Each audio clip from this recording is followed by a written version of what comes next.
我跟 Nautica 的渊源是我年轻的时候。Nautica 是台湾人创立的，惊不惊喜，意不意外呀？嘿，我是兔兔，旅居美国，代购15年，玩鞋30年。Nautica 是台湾人创立的美国品牌，卖的是欧洲贵族的航海 style。今天我们就来看看 Nautica 到底有多惊喜。准备好了吗 ？3、2、1 ，Let's go！ 我很小就知道 Nautica， 但我也是做了这个主题深扒之后才知道它是台湾人创立的。Nautica 的创办人是 David Chu， 他发现美国人内心深处有个航海梦，但他不是卖专业航海服，专业的航海服很贵，所以他卖的是航海的感觉的衣服，看起来像航海时穿的衣服。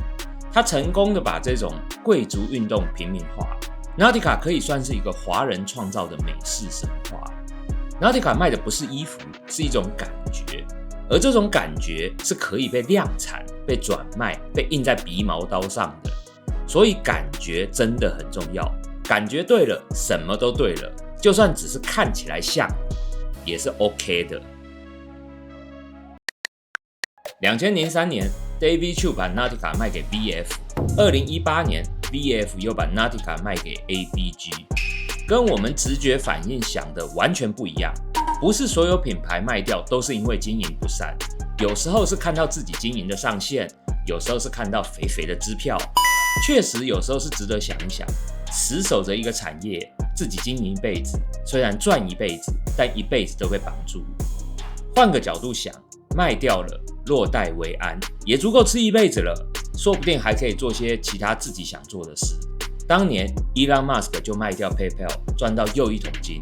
如今 PayPal 辗转好几手，依旧还是很大很值钱。David Chu 卖掉的时候是套利一次，买方是 VF Group， 就是 The North Face 跟 Supreme 的母公司。这是一笔双赢，或是至少双方都认为自己赢了的交易。VF 持有的 Nautica 也是财源滚滚，并没有亏钱。卖掉是因为 VF 要更专注经营户外运动的方向，所以再卖给 ABG。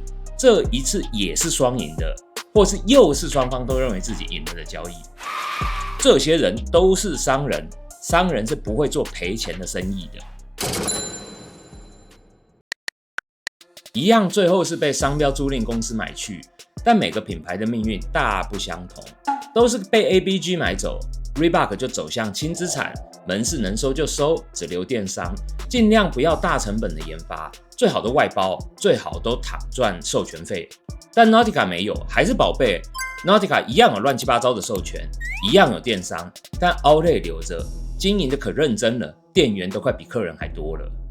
只能说这个帆船 logo 在美国中产眼中的地位太强壮，美国中产还是很爱很需要逛实体的，所以实体有存在的必要。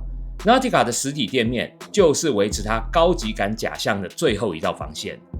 Again， 他们都是商人，而且是很厉害的商人，算得很精的，一定是有实体比没有实体好，才会坚持着一定要有实体。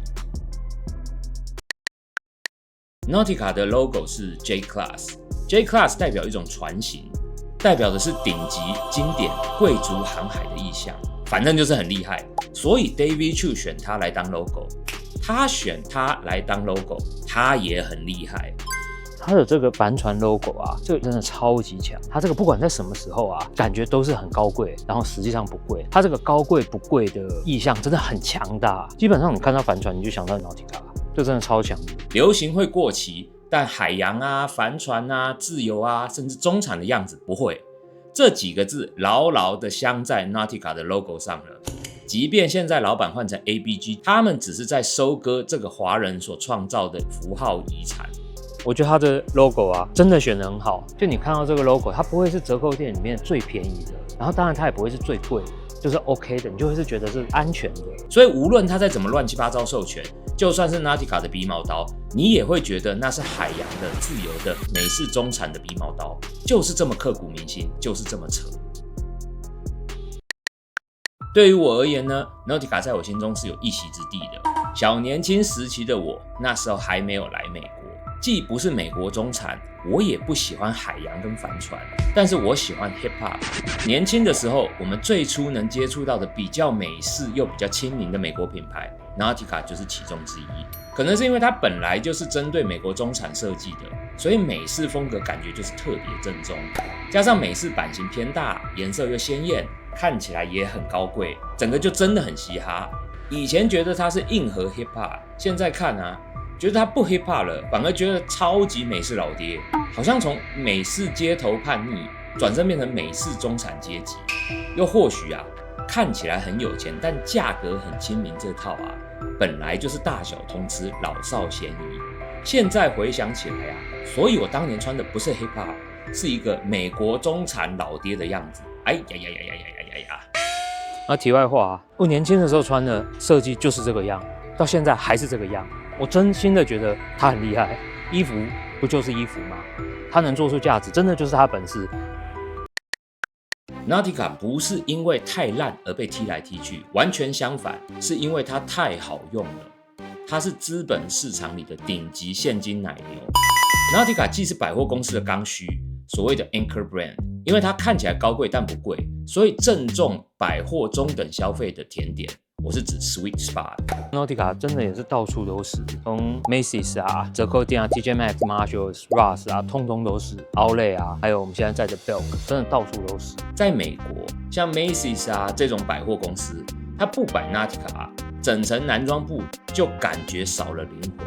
它不是那种会爆红但也随时会暴毙的潮牌，它是常青款。Nautica 在折扣店也很能打，它不贵但看起来高贵。它的帆船标啊，那个视觉的符号太强大了。Ed Hardy 的品牌符号太狂野 ，Reebok 的品牌符号太运动。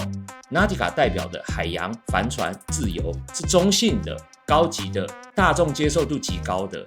Nautica 也可以狂野，也可以运动，但不突兀。这个是徽标，然后徽标是，